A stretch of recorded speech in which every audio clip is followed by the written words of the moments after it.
రేవంత్ రెడ్డికి తిట్లు ఓట్లు తప్ప వేరే ఏమీ లేవని విమర్శించారు మాజీ మంత్రి హరీష్ రావు. మొన్న అసెంబ్లీ ఎన్నికల్లో కాంగ్రెస్ వాళ్లు మార్పు అంటే ప్రజలు ఆశపడి ఓట్లు వేశారన్నారు. 10 ఏళ్ల బీజేపీ పాలనలో దేశంలో అదానీ అంబానీలకే మేలు జరిగిందని విమర్శించారు. కరీంనగర్ పార్లమెంట్ ఎన్నికల ప్రచారంలో భాగంగా రాజన్న సిరిసిల్ల జిల్లా మల్యాలలో నిర్వహించిన ప్రజా ఆశీర్వాద సభకు హాజరయ్యారు హరీష్ రావు. ఈ రోజు పార్లమెంట్ ఎన్నికల్లో ఇంకొక వారం అయితే ఓట్లున్నాయి. మళ్ళొచ్చే సోమవారం నాడు ఓట్లు. బాగా ఆలోచించండి. మొన్న అసెంబ్లీ ఎన్నికల్లో కాంగ్రెస్ వాళ్ళు వచ్చి మార్పు మార్పు మార్పు అన్నారు. మీకంటే మంచిగా చేస్తాము అన్నారు. మీరు కూడా ఆశపడ్డారు.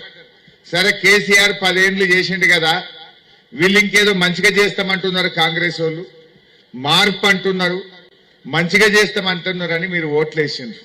మరి ఏం మార్పు వచ్చింది చెల్లె? వచ్చింది, మార్పు అయితే వచ్చింది. కేసీఆర్ ఉండగా బాయికాడ 24 గంటల కరెంట్ వస్తుండే. కాంగ్రెస్ వాళ్ళు వచ్చినాక మాత్రం ఇలా 11-12 గంటల కరెంట్ అయితే వస్తున్నది. మార్పు అంటే కరెంటు తగ్గింది. కాంగ్రెస్ వచ్చింది, మళ్ళా కాలిపోయే మోటార్లు స్టార్ట్ అయినాయి. ప్రతి ఊర్లో 200 మోటార్లు ఉంటే 100 మోటార్లు కాలినాయి. కేసీఆర్ ఉండగా ఒక్క కరెంటు మోటార్ కాలకపోతుండే. కాంగ్రెస్ వచ్చింది, మళ్ళా మోటార్లు కాలడు చాలా అయింది. ఈ కాంగ్రెస్ వాళ్ళు ఏం చేసిందంటే బాండ్ పేపర్ల మీద రాసిచ్చిండ్రు. 6 గ్యారంటీలు, 13 హామీలు మేము రాగానే 100 రోజుల్లో అమలు చేస్తామని చెప్పి మీ అందరికి బాండ్ పేపర్ రాసిచ్చి మీ చేతులల్లో పెట్టిండ్రు.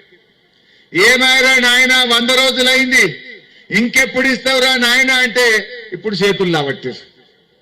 ఇప్పుడు ఏమంటుండ్రు? మొన్ననే వచ్చినాం కాదే, 5 నెలలే అయింది, జరాగు రేని సన్నాయి నొక్కులు నొక్కుతురు కొడుకులు. ఏమంటారు రేవంత్ రెడ్డి?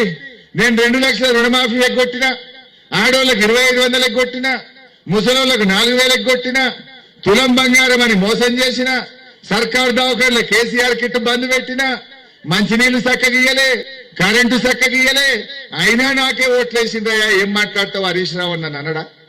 మన బీఆర్ఎస్ పార్టీ వచ్చినాక రైతు బంధు, రైతు బీమా, కళ్యాణ లక్ష్మి, కేసీఆర్ కిట్టు, 2000 పెన్షన్, నీ బాయికాడ 24 గంటల కరెంటు, నీ పిల్లలకు రెసిడెన్షియల్ స్కూళ్లు, ఇట్లా ఎన్నో కార్యక్రమాలు మన కేసీఆర్ చేసిండు. మరి కాంగ్రెస్ వాళ్ళు 5 నెలల్లో కేసీఆర్ చేసి ఒక్కొక్కటి పొడగొడుతున్న పరిస్థితి.